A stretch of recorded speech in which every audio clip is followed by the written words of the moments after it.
오늘 우리 함께 살펴볼 하나님의 말씀은 에베소서 1장 11절 12절입니다. 에베소서 1장 11절 12절 우리 함께 천천히 읽겠습니다. 모든 일을 그의 뜻의 결정대로 일하시는 이의 계획을 따라 우리가 예정을 입어 그 안에서 기업이 되었으니 이는 우리가 그리스도 안에서 전부터 바라던 그의 영광의 찬송이 되게 하려 하심이라. 아멘. 자, 지난 시간에도 우리는 십자가에서 피 흘려 죽으신 그 예수님을 통해서 되어진 일들을 생각해 보았습니다. 자, 십자가에서 예수님이 피 흘려 죽으시면서 무엇을 해결하셨다고 했지요? 죄를 해결하셨습니다. 그래서 누구든지 그 예수님을 진실로 믿는 사람들은 죄 용서를 받습니다. 모든 죄를 용서받고 또 죄에서 해방이 됩니다. 자, 그런데 그 정도가 아니라 그랬죠. 십자가에서 피 흘려 죽으신 예수님을 통해서 되어지는 일들이 그 정도가 아니라 그랬죠. 장차 우리 예수님 다시 오실 때 어떤 일이 벌어집니까? 하늘에 있는 것들, 땅에 있는 모든 것들이 그리스도 안에서 통일되는 그런 날이 온다고 했죠.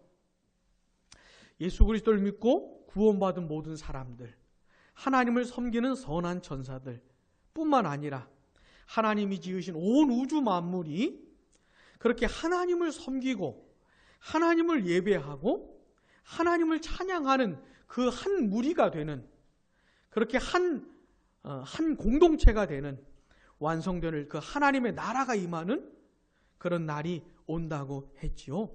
그리스도 안에서 통일되는, 그리스도 안에서 그렇게 모아지는 그런 역사적인 날이 온다고 했죠. 그게 다 그리스도 예수를 통해서 되어지는 겁니다. 자, 오늘도 우리는 그 십자가에서 피 흘려 죽으신 예수님을 통해서 되어지는 일들을 생각해 볼 겁니다. 자, 본문 11절 마지막에 보시면 그 안에서, 그 다음 같이요, 기업이 되었으니 아멘, 이렇게 말씀하고 있습니다. 기업이 되었다, 이렇게 말씀을 하고 있어요. 자, 예수님을 통해서 또 어떤 일이 벌어집니까? 기업이 되는 일이 생겨나는 것이에요. 여기서 말하는 기업은 쉽게 말하면 하나님 거라는 것이에요. 하나님 거. 우리식으로, 요즘 우리식으로 표현하자면 내 거, 이런 거 이렇게 말하잖아요. 하나님 거, 이런 뜻이에요. 하나님의 것, 하나님의 소유, 이런 표현인 겁니다. 자, 예수님 안에서 어떤 사람들이 하나님 거가 된다는 거예요. 하나님의 것, 하나님의 소유가 되는 일들이 벌어진다는 겁니다. 자, 물론 이 온 우주 만물은 하나님 거예요. 이 세상에 살아가는 모든 사람들은 다 하나님 겁니다. 왜냐하면 하나님이 만드셨기 때문에 그렇지요. 근데 이 세상의 수많은 사람들 중에서 어떤 사람들은 특별히 하나님 거가 된다는 것이에요. 특별히 하나님의 사람들이 된다는 것이죠. 요즘 이제 연말이 되다 보니까 학교에서나 유치원에서나 또 뭐 교회에서도 뭐 이렇게 발표회를 하잖아요. 그럼 발표회 우리가 한번 가보면은 여러 아이들이 다 이렇게 참여를 하지만 우리 눈에는 유독 우리 자식들만 보이죠. 우리 자녀들만. 그 많은 아이들이 있는데 유난히 우리 자녀만 눈에 띄는 것처럼, 자, 그렇게 이 세상에 있는 수많은 사람들 중에 특별히 하나님 거가 되는, 하나님의 소유가 되는 사람들이 있다는 겁니다. 자, 이제 하나님은 특별히 대하세요. 그 사람들을, 하나님의 소유가 된 사람들을 특별히 대하십니다. 하나님의 특별한 은총으로, 특별한 사랑과 긍휼과 자비로 그 사람들을 대하세요. 그런 사람들이 존재하게 된다는 겁니다. 자, 그런데 이렇게 하나님의 소유가 되는 일에 있어서 어떤 흐름이 있어요. 하나님의 백성이 되는 일에 있어서 어떤 흐름이 있는데 그게 뭐냐면 먼저는 유대인에게서, 그 다음은 이방인에게서, 따라해 볼게요. 먼저는 유대인에게서, 다음은 이방인에게서. 이런 흐름이 있는 겁니다. 이런 흐름이. 자, 본문 12절 앞부분 보시면 이는 우리가 그리스도 안에서 전부터 바라던, 이렇게 말씀을 하고 있죠. 12절에 나오는 우리라고 하는 것은 바울을 포함한 유대인들을 말하는 겁니다. 그리고 13절에 보시면 그 안에서 너희도 그랬잖아요. 여기 너희라고 하는 말은 이방인들 중에서 예수 믿게 된 사람들을 말하는 것이에요. 그러니까 우리하고 너희를 이렇게 구별해서 지금 바울이 쓰고 있는 겁니다. 먼저는 우리에게서, 바울을 포함한 유대인들에게서, 그 다음 너희, 예수를 믿게 되는 이방인들에게서 이런 얘기를 하는 거예요. 나중에 되면은 이 우리하고 너희가 하나가 됩니다. 예수님 안에서 다 하나가 돼요. 근데 어쨌든 바울은 우리와 너희를 구별해서 사용을 하면서 먼저는 유대인들 얘기를 하고 있는 겁니다. 유대인들이 그리스도 안에서 전부터 바랬던 것이 있다는 거예요. 그러니까 유대인들에게서 먼저 뭔가 되어진 일들이 있었다는 거예요. 그게 나중에는 이방인들에게로 확장이 되고 하는 것이죠. 사랑하는 여러분, 하나님의 소유가 되는 일들이 예수 그리스도 안에서 벌어지게 되는데 먼저는 유대인들에게서, 그 다음은 이방인들에게서 되어진다고 하는 겁니다. 아주 간략하게 이 내용을 살펴보면 이런 거예요. 여러분, 성경에 보면은 아주 주요 인물들이 등장을 하는데 그 중에 한 사람이 누구냐면 따라해 볼게요. 아브라함. 네, 아브라함이에요. 아브라함. 아브라함은 성경과 구원의 역사에 있어서 하나님의 소유가 되는 이 역사에 있어서 굉장히 중요한 인물입니다. 굉장히. 자, 하나님께서 이 세상의 역사가 흘러가는 중에 하나님 거로 삼으시는, 하나님의 소유로 삼으시는 그 일을 본격적으로 시작을 하시는데 누구를 부르면서요? 아브라함을 부르시면서부터 그 일을 본격적으로 시작을 하셔요. 물론 그 전에도 창세기 1장부터 11장의 내용 중에도 하나님의 백성으로 삼으시는 일들을 하나님은 해오셨지만 눈에 띄게 아주 그냥 현격하게 본격적으로 아브라함을 부르시면서부터 이 일을 시작을 하시는 거예요. 그래서 이 아브라함이라고 하는 사람이 굉장히 중요합니다. 자, 아브라함 본래 뭐 하던 사람이었죠? 우상 숭배하던 사람이었어요. 근데 그 아브라함을 부르시면서 이제 시작을 하는 겁니다. 자, 아브라함의 아들 이름이 뭐지요? 두 글자인데 누굴까요? 이삭이죠. 자, 이삭의 아들은, 이삭의 그 쌍둥이 둘째 아들의 이름이 뭐예요? 야곱이죠. 아브라함과 이삭과 야곱에게로 쭉 흘러가는데 이 야곱에게 하나님께서 주셨던 다른 이름이 있었죠. 새로운 이름이 있었죠. 그게 뭡니까? 그게 이스라엘이죠. 이스라엘. 자, 또 이스라엘에게는 12아들들이 있었는데 이 이스라엘의 12아들들을 통해서 이스라엘 민족의 근간이 되는, 기둥이 되는 그 12지파가 형성이 돼요. 12지파가. 그 이스라엘의 12지파를 통해서 이스라엘 민족이 세워지게 되는 겁니다. 여러분, 그 야곱의 11번째 아들 이름이 뭐지요? 요셉이었죠. 요셉이 먼저 애굽에 내려가게 되고 그 요셉을 통해서 이스라엘 가족이, 민족이라고 할 수는 없죠. 숫자가 너무 적었으니까. 그 가족이 이제 애굽 땅에서 살게 되는데 그러면서 이스라엘 가족의 그 숫자가 엄청나게 늘어납니다.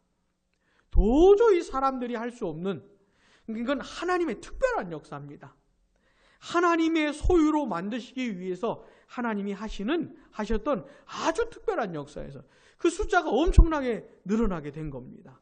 애굽의 왕이 두려워할 정도로 그렇게 된 것이죠. 그러면서 이제 이스라엘 백성들이 애굽 땅에서 큰 핍박을 당하게 되고 또 하나님이 모세를 통해서 이스라엘 백성들을 애굽에서 건져내시죠. 엄청난 능력으로 건져내세요. 그리고는 신의 광야까지 하나님이 인도해 오셔서 거기서 뭘 맺습니까? 언약을 맺지요. 언약을 맺습니다. 여러분, 이 세상이 시작이 되고 세상의 역사가 흘러오는 동안에 한 번도 이런 일이 없었어요. 하나님이 어떤 민족을 자기 백성으로 삼으시는 언약을 체결하셨던 일이 한 번도 없었습니다. 세상 역사 가운데.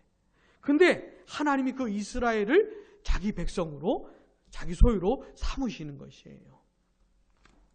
자, 그게 이제 출애굽기 19장에 나오는데 한번 제가 읽어보겠습니다. 출애굽기 19장 5절과 6절을 제가 한번 읽어보겠습니다. 한번 들어보세요. 세계가 다 내게 속하였나니 너희는 내 말을 잘 듣고 내 언약을 지키면 너희는 모든 민족 중에서 내 소유가 되겠고 너희가 내게 대하여 제사장 나라가 되며 거룩한 백성이 되리라. 아멘. 자, 하나님께서 이스라엘 백성들을 부르시고 그들을 자기 소유로 삼으시는데 먼저 모세를 통해 그들에게 이런 말을 전하라고 하는 겁니다. 온 세상이 다 내 거지만 너희들이 내 말을 잘 듣고 지키면 너희들을 특별히 내 소유로 삼겠다. 내 백성 삼겠다. 라고 전하라고 하는 것이에요. 모세가 그들에게 전했습니다. 그랬더니 이스라엘 백성들이 하나님의 말씀대로 하겠다는 거예요. 그러면서 어떤 일이 벌어집니까? 이렇게 체결이 되는 것이에요. 하나님의 백성이 되는 겁니다.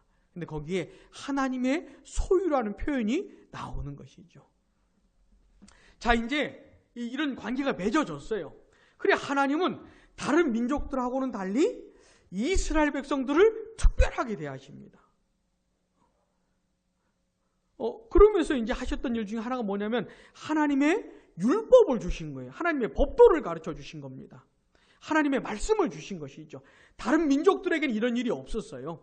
근데 그들은 하나님의 백성이 되었기 때문에 하나님의 말씀을 주신 것이고 법을 주신 겁니다. 그리고 나서의 역사는 이스라엘 백성들은 하나님의 백성으로서 어떻게 살았는지에 대한 이야기고 하나님도 그들을 자기 백성으로 소유로 대하신 이야기들인 겁니다. 그게 쭉 이제 진행이 되는 것이에요. 자, 근데 이제 그 구약의 역사를 특별히 선지서들을 읽어보시면은 하나님께서 이스라엘 민족 말고 이방인들 중에서 하나님의 백성을 삼으시는 그런 일들에 대해서 예언한 그런 내용들이 나옵니다. 그런 내용들이 나와요. 그리고 나중에 누가 오십니까? 예수님이 이 세상에 오시면서 이 하나님의 소유가 되는 역사가 이스라엘 민족에게서 이방인들에게로 확장이 됩니다. 확장이 돼요. 그리고 이제 예수님이 죽으시고 부활하시고 보혜사 성령께서 오시고 예루살렘 교회가 탄생하고 막 이러면서 복음이 이제 막 폭발적으로 퍼져나가기 시작하는데 사마리아 백성들, 그 다음에 막 이방인들 중에서 예수 믿고 구원받는 하나님의 소유가 되는 일들이 막 강력하게 일어나게 된 겁니다. 자, 그러면서요, 베드로전서 2장을 보시면 그 신약 백성들, 신약의 예수 믿는 사람들에 대해서 이렇게 표현합니다. 베드로전서 2장 9절을 보시면 그러나 너희는 택하신 족속이요 왕같은 제사장들이요 거룩한 나라요 그의 소유가 된 백성이니 아멘. 자, 아까 출애굽기 19장에서 썼던 그 표현들을 베드로가 인용을 하고 있는 겁니다.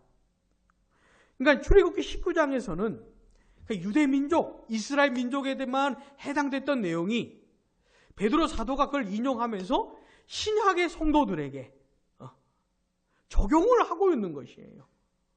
신약의 성도들에게. 그러니까 구약시대 때는 주로 이스라엘 민족들만 하나님의 소유였는데 하나님의 소유가 되는 그 역사가 나중에 예수님 오신 이후로는 이제 이방인들에게까지도 적용이 되는 것이에요. 그래서 이스라엘 구약에서는 그 이스라엘 백성들에게 하나님의 소유라고 했던 것이고 신약에서는 예수 믿는 모든 사람들이 하나님의 소유가 된다고 하는 그 얘기를 하고 있는 겁니다. 그리고 여러분 갈라디아서 3장에 가보시면은 혈통적으로 유대인들이 아니라 해도 예수님을 믿고 구원받은 사람들을 갈라디아 3장에서 보면은 아브라함의 후손이라는 표현을 써요. 아브라함의 후손. 아브라함의 자손이라는 표현을 쓰는 겁니다. 자, 그러니까 이 하나님의 소유가 되는 이 역사가 먼저는 유대인에게서, 다음은 이방인에게서 되어지는 것이죠. 그게 흐름이 있다는 것을 말해주고 있는 겁니다. 사랑하는 여러분, 기억하세요. 지금도 이런 역사가 진행이 되고 있는 겁니다.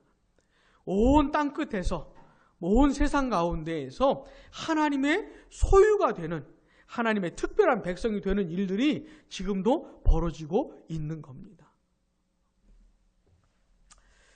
자, 그러면 이런 일들이 어떻게 되어지는 것일까요?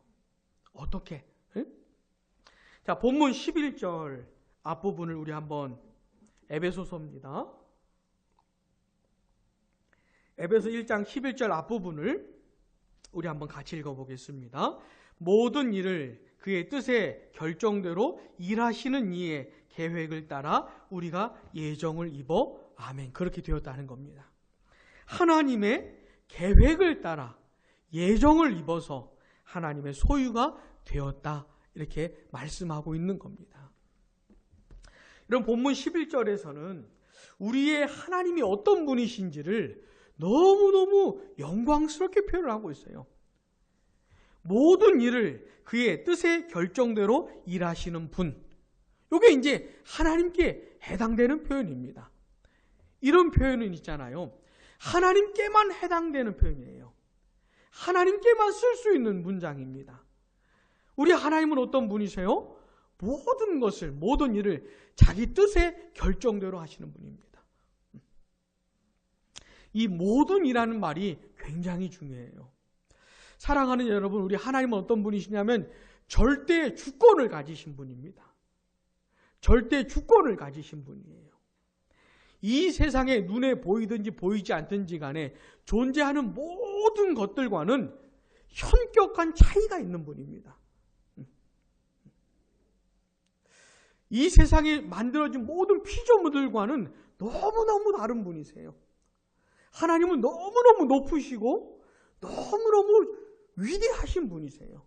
하나님은 절대 주권을 가지신 분이십니다. 하나님은 모든 일들을 자기 뜻대로 하시는 분이세요. 그러니까 자기 마음대로 하시는 분입니다. 자기 뜻대로, 모든 일들을 자기 뜻대로, 마음대로, 자기 결정대로 그렇게 행하시는 분이 우리 하나님이세요. 근데 이 하나님의 절대 주권에 대해서 우리들은 아무 말할 자격이 없어요. 하나님, 왜 그렇게 하셨어요? 그러니까 이 세상에 벌어지는 모든 일들, 우리 각자 한 사람 한 사람의 인생에서, 우리 가정의 역사에서, 이 나라, 이 민족 가운데, 온 세상 가운데, 온 우주 만물 가운데 벌어지는 일들, 그 하나도 예외가 없이 다 하나님의 뜻대로 된다는 겁니다. 물론 우리가 다 이해할 수는 없지만 사람들은 이 하나님이 끌고 가시는 역사에 대해서 질문을 많이 하잖아요. 하나님, 왜 나한테, 내 인생에 이런 일이 벌어졌습니까? 왜 우리나라에 이런 일이 생겼습니까? 왜 사랑하는 내 친구한테 저런 일이 벌어졌습니까? 왜 하필 쟤한테 그런 일이 벌어졌어요? 왜 온 우주 만물 가운데 이런 일이 벌어졌습니까? 요번에도 사이판에서 그 태풍 때문에 큰 피해가 있지 않았습니까? 그러니까 우리로서는 다 이해할 수가 없지만, 근데 분명한 건 뭡니까? 그 모든 것들이 다 하나님 뜻대로 된다는 것이에요. 이 하나님을 기억하는 것이 굉장히 중요합니다. 그러니까 누구도 이 하나님의 절대 주권에 질문을 달 수가 없어요. 토를 달 수가 없어요. 반박을 할 수도 없고, 하나님의 절대 주권을 꺾을 수도 없고, 맞상대할 수도 없고, 우리 하나님은 그런 분이세요.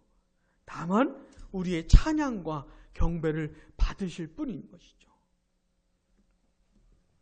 자, 근데 이 하나님의 놀라운 절대 주권을 가지고 하시는 일 가운데 대표적인 것이 뭐냐면, 자기 소유를, 그러니까 이 세상의 처음 사람부터 마지막 사람 가운데서 도대체 누구를 자기 소유 삼을 건지를 하나님이 계획하신다는 겁니다.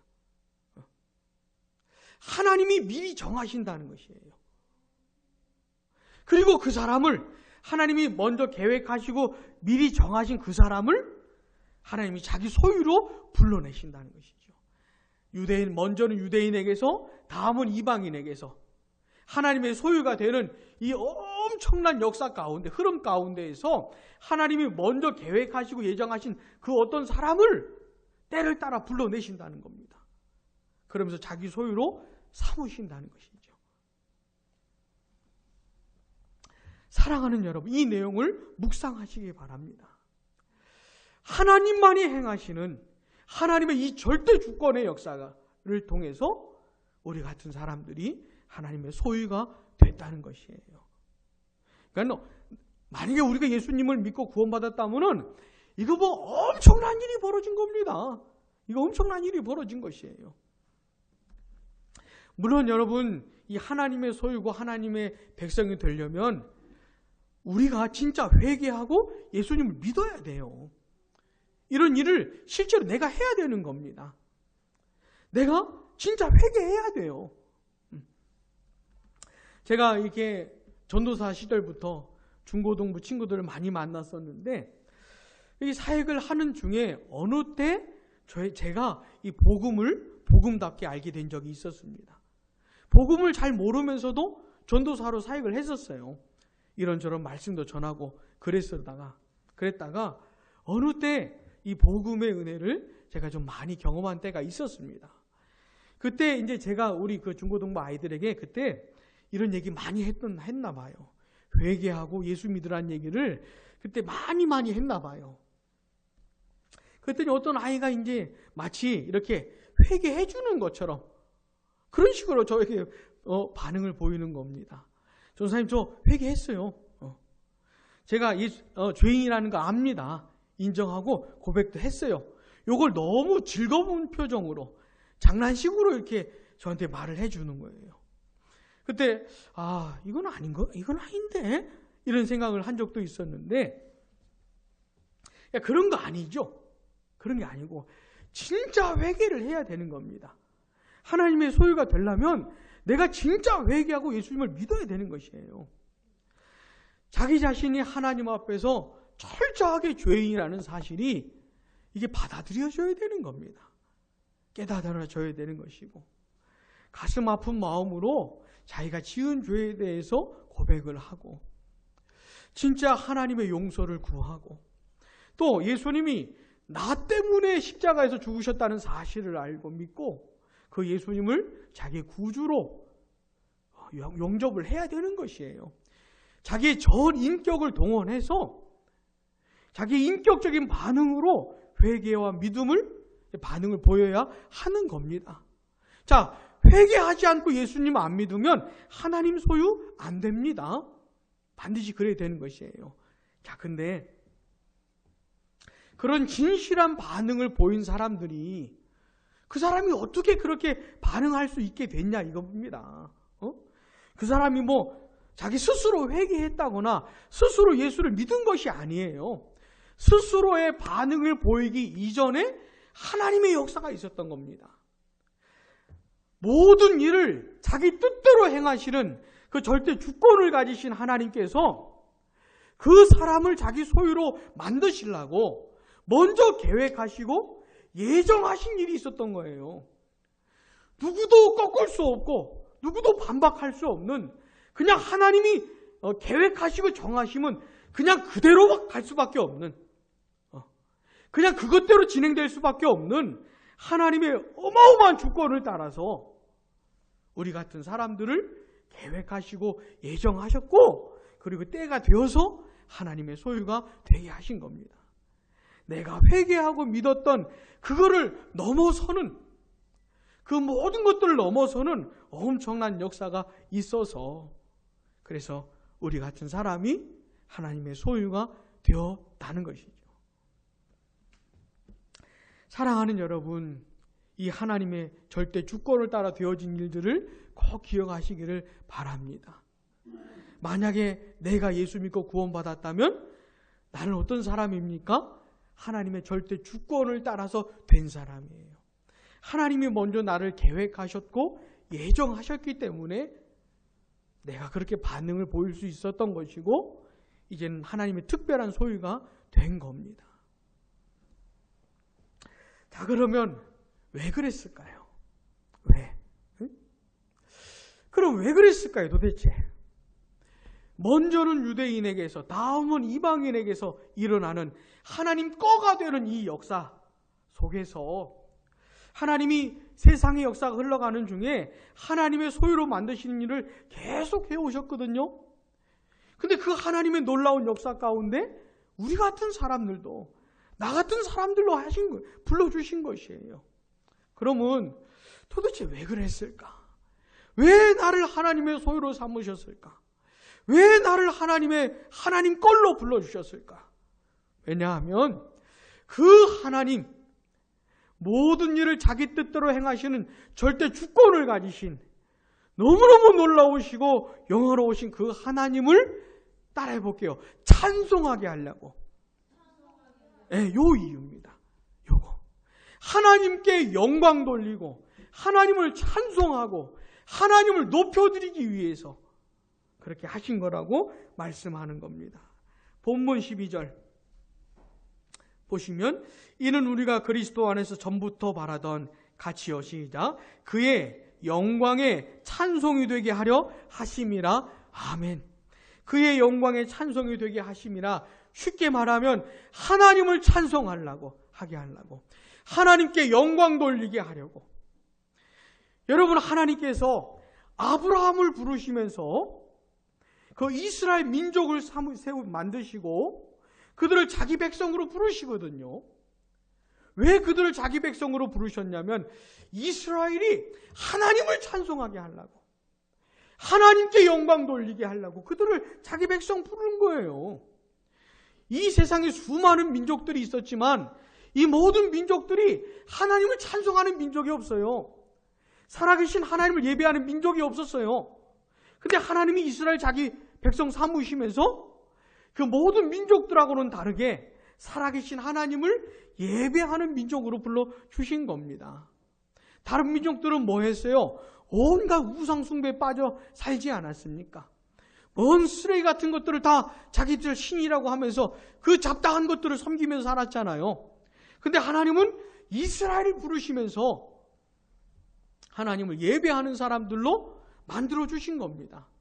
이스라엘 백성들이 다른 민족들하고 차별화된 부분들이 많았지만 특별히 뭐가 차별화된 겁니까? 이 다른 민족들하고는 달리 참되시고 영원하신 하나님을 예배하게 된 것이죠. 자, 근데 이스라엘 백성들이 뭐 했습니까? 그 살아계신 하나님, 진짜 하나님을 예배할 수 있는 특권을 부여하셨는데 이스라엘 백성들 뭐 했어요? 그 특권을 버리고 살아계신 하나님이 아닌 온갖 쓰레기 같은 것들을 섬기고 숭배하고 그런 것들을 의지하고 살지 않았습니까? 그러니 하나님께서 경노하셨던 것이죠. 그러니. 자, 그런데 이 역사가, 하나님 거가 되는 이 역사가 예수님이 오시면서부터 확연하게 달라졌어요. 그 무대가 확연하게 달라졌습니다. 이제는 다른 이방인들에게도 애로 확장이 된 것이죠. 그래, 우리 같은 사람도 하나님 거가 되는 이 역사에 끼게 된 것입니다. 하나님의 소유가 된 것이죠. 사랑하는 여러분, 생각을 해보세요. 우리가 이 세상에 태어나서 수십 년을 어떻게 살아왔는지 한번 생각을 해보시기 바랍니다. 우리는 예수님을 믿지 않고 하나님을 섬기지 않았던 시절들이 많았을 겁니다. 심지어 교회를 다녔다 해도 교회를 다니는 중에도 하나님과 상관없이 살았던 때가 많았을 것이에요. 내가 진짜 거듭나고 회심하고 내가 회개하고 예수 믿고 진짜 하나님의 소유가 되어서 하나님을 예배하며 살았던 세월들이 얼마나 되었는지 한번 생각을 해보시기 바랍니다. 나 같은 사람이 어떻게 하나님의 소유가 되었습니까? 이건 하나님의 은혜라고 말할 수밖에 없어요. 하나님의 은혜라고 말할 수밖에 없어요. 자, 근데 그렇게 하나님의 은혜로, 하나님의 절대 주권으로, 하나님 소유로 만들어 주셨는데 왜 그랬다는 것이죠? 나를 하나님 찬송하는 사람으로 만드시려고, 하나님을 예배하고 하나님께만 영광 돌리는 사람으로 만드시려고, 그런 인생을 살게 하시려고 우리를 하나님의 소유로 삼아 주신 것이에요.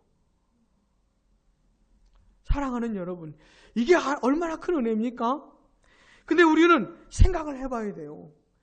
이 은혜대로 살고 있는지, 진짜 하나님만 찬송하면서 살고 있는지, 내 눈과 내 마음에 날 구원하신 하나님, 하나님의 엄청난 주권을 따라 계획하시고 나를 예정하셔서 나를 하나님의 백성 삼아, 하나님 소유 삼아 주셨는데, 과연 그 이유를 따라서 내가 진짜 하나님을 찬송하고 있는지, 이걸 생각을 해봐야 되는 것이에요. 내 눈과 마음에 살아계신 하나님이 계신지, 하나님을 찬송한다는 건 무슨 말이냐면은, 먼저는 살아계신 하나님의 존재를 인정을 해야 되는 겁니다. 하나님의 이 존재를, 날 지으시고 날 구원하시고 나를 자기 소유로 삼으신 이 하나님, 이 하나님이 나의 전부가 되시고 이 하나님이 나의 사랑이 되시고 나의 모든 것이 되셨는데, 정말 우리 마음에 하나님이 계신지를 생각을 해봐야 돼요. 내가 정말 이 살아계신 하나님을 하나님으로 인정하고 살고 있는지 생각을 해봐야 되는 것이에요. 그 하나님을 하나님으로 인정하고 진짜 내 마음을 그분께 두고 있는지, 내가 이제까지 살아온 것도 하나님 때문이고 내가 앞으로 살아갈 날들도 하나님께 달려있다는 것을 진짜 믿고 내 마음과 믿음을 그분께 두고 살고 있는지 생각을 해봐야 하는 것입니다. 내 믿음도 하나님께 두고 내 사랑도 하나님께 두고 내 장래에 대한 염려도 하나님께 맡기고 이렇게 사는 게 하나님을 찬송하는 것이에요. 하나님하고는 아무 상관없이 살다가 주일날 아침에 교회 와가지고 노래하는 게, 이런 게 하나님 찬송하는 게 아니고, 뭐 이렇게 노래 많이 하고, 여러분 요즘에 교회에서 노래 많이 하지 않습니까? 노래 진짜 많이 해요. 그런 게 하나님 찬송하는 게 아니고, 내 믿음과 내 마음 하나님께 두고 진짜 하나님 의지하면서, 나는 하나님 없으면 아무것도 못해요, 나 하나님 없으면 못 살아요, 하나님이 나에게 전부예요 라고 믿으면서 그 믿음을 하나님께 돌리면서 그렇게 하나님 믿고 사는 거, 이게 하나님을 찬송하는 거지요. 하나님께 영광 돌리는 거지요. 그렇게 살라고 우리를 자기 소유로 삼아 주셨는데 과연 우리가 그렇게 살고 있는지 돌아봐야 하는 것입니다. 돌아봐야. 사랑하는 여러분, 오늘도 우리는 예수님을 통해서 되어진 일들을 생각을 해 보았습니다. 우리가 진짜 회개하고 예수님을 믿었다면 우리는 하나님의 소유가 된 것이에요. 이젠 하나님의 특별한 대상이 되었습니다. 내가 이 세상에서 죽는 날까지, 죽은 그 다음에도 우린 영원히 특별한 대상이 되었어요. 하나님께서 우리를 절대로 잊지 않으세요.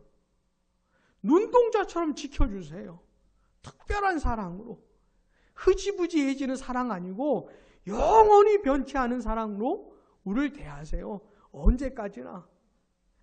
근데 그렇게 내가 하나님의 소유가 된 것이 내가 뭐 어때서 된 것이 아니고, 하나님이 그 절대 주권을 따라 나를 계획하시고 예정하셨기 때문에, 그러니까 내가 알지도 못했던 시절에 뭔가 엄청난 일들이 되어졌던 것이에요. 그리고 그 일을 따라 우리가 하나님의 소유가 된 겁니다. 이 말할 수 없는 하나님의 은혜로 하나님의 소유가 되었다는 걸 기억하면서, 나를 하나님의 소유로 삼으신 그 목적과 이유, 내가 평생에 하나님 찬송하고 평생에 하나님 의지하는 사람 되게 하시려고 그렇게 살게 하려고 하셨는데, 이걸 잊지 않고 평생을 그렇게 살아가야 하는 겁니다. 우리 인생에 참 감사하고 기쁘고 즐거운 일들이 많을 때는 하나님께 감사해야 돼요. 뭐 잘 될 때, 뭐가 내가 원하는 대로 뭐가 잘 된다든지 뭐가 이렇게 굉장히 기쁜 일들이 많을 때 그건 하나님께 감사해야 될 겁니다. 내 능력으로 된 것이 아니기 때문에 하나님께 감사하고, 또 우리 인생에 잘 안 될 때, 내가 원하는 대로 잘 진행이 안 될 때, 뭔가 시원시원하게 진행이 안 될 때 어떻게 됩니까? 하나님 앞에서 인내해야 하는 것이죠. 인내. 그리고 장래일에 대해서, 불확실한 장래일에 대해서는 하나님을 신뢰해야 하는 것이에요. 하이델베르크 유로문답에 보면 그런 내용들을 고백하고 있는데 그래야 하는 것이죠. 그게 하나님을 찬송하면서 하는 것이에요. 하나님께 영광 돌리면서. 부디 우리에게 베풀어 주신 하나님의 은혜를 기억하면서 우리의 남은 날들을 원망하고 불평하고 의심하고 걱정하며 살기보다는 하나님을 향한 충만한 찬송을 드리면서 하나님께 내 믿음과 확신을 드리면서 하나님 앞에 살게 되는 우리가 되길 바랍니다. 기도하겠습니다.